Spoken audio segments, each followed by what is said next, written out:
মুন্নাবাবু, আজকে তোমাকে একটা আমি প্রশ্ন নিয়ে এসেছি যে মানুষের যে ভোটটা দেয়, ভোটের কি অধিকার আছে?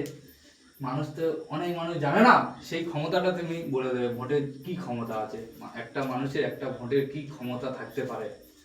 জয়মল্লিবাসী সাথী, আমি বহুজন মুক্তির এমএলএ প্রার্থী 2014-তে ছিলাম এবং 2021-এ কার্তিক প্রফেসরকে দাঁড় করিয়েছিলাম এবং আজ 2026-এ আমি কুলতলির বিধায়ক হয়ে আজকে নমিনেশন করে এলাম।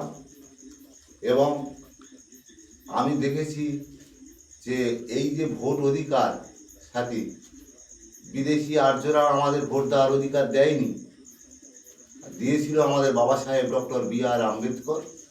তিনি 1932 সালে ইংল্যান্ডে গোলটেবিল বৈঠকে মহাত্মা গান্ধীর সঙ্গে বাক্য লড়াই করেছিলেন, করে তিনি ইংরেজ ম্যানসন ম্যান্ডেলার কাছ থেকে তিনি এই অধিকার আমাদের এনে দিয়েছিলেন।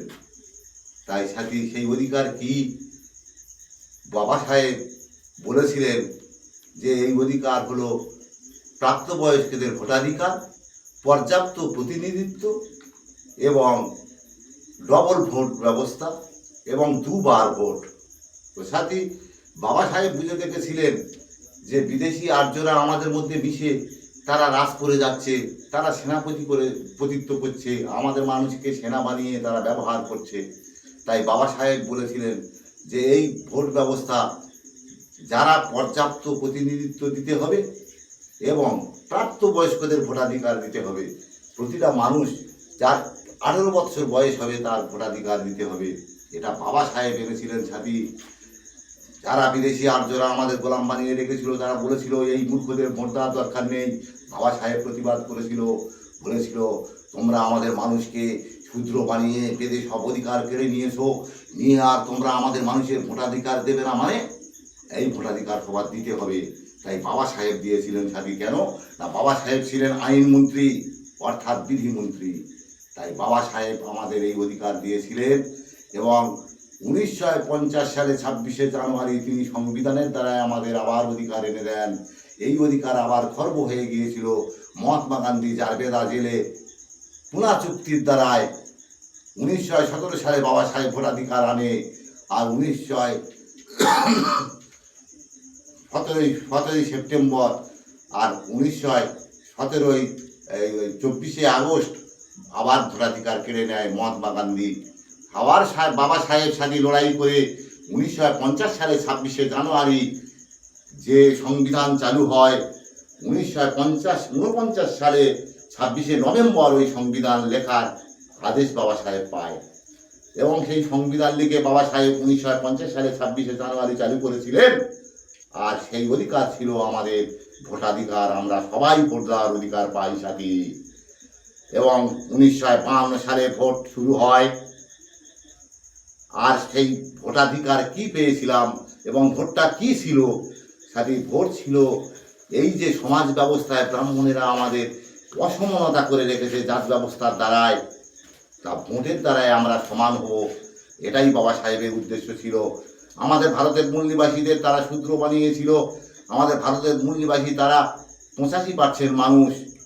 বাবা সাহেব আমাদের নাম দিলেন সংবিধানে SC, ST, OBC and minorities, এই 4টে আমাদের ভারতের মূল নিবাসী লোক সব সাথী। এবং আমাদের রক্তের জিন এক, বিদেশিদের রক্তের জিন আমাদের সাথে বনে না। তাই বাবা সাহেব ভোটের দ্বারাই আমাদের এই সমাজ ব্যবস্থা সমান করতে বলেছেন।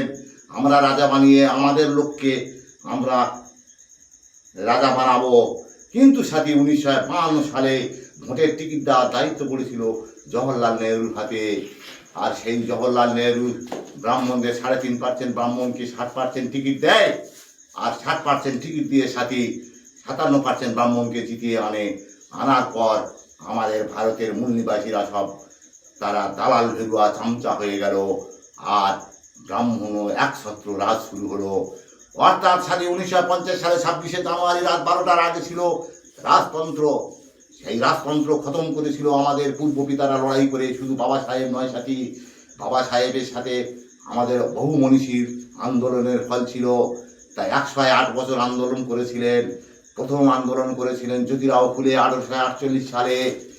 তিনি 1872 সালে তিনি সত্যশোধক আন্দোলন করেন। আর সেই সত্যশোধক কি ছিল? ব্রাহ্মণেরা বেদে লিখেছিল, ব্রাহ্মণস্য মুখ মাসি দাহু রাজন্য কীর্তম রুতদস্য যদস্য পাদ্যভ্রম শূদ্র অজত। অর্থাৎ সাথে ব্রহ্মা বেটা ছেলে, তার মুখে থেকে বাচ্চা, আবার তার বাহু থেকে বাচ্চা, তার উরু থেকে, আবার পাত তলায় থেকে আবার বেটা ছেলের বাচ্চা। তাই প্রতিবাদ করেছিল জ্যোতিরাও ফুলে। তিনি বলেছিলেন যে এই অসত্যকে বিশ্বাস করে আমাদের মানুষের পতন ঘটছে, আমি অসত্যকে ত্যাগ করে সত্যকে মানুষের সামনে তুলে ধরব, এর নাম হবে সত্যশোধক আন্দোলন। সাথে সেই আন্দোলনের পর আবার জ্যোতিরাও ফুলের পর 1848 সালে উনি শুরু করেন। তারপর শাহুজি মহারাজের পরে শেষ সম্রাট বাবা সাহেব ডক্টর B.R. আম্বেদকর, তিনি 1892 সালে জন্মগ্রহণ করেন। আর তিনি হাল ধরেন 1916 সালে এবং তিনি 1956 সাল পর্যন্ত এই আন্দোলন চালান। এই 108 বছরের আন্দোলনের ফল হচ্ছে আমাদের সংবিধান।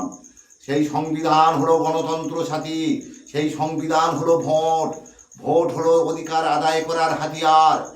ভোট দ্বারায় আবার মানুষ সমান হওয়ার হাতিয়ার, সামাজিকভাবে, তা অর্থনৈতিকভাবে, তা রাজনৈতিকভাবে।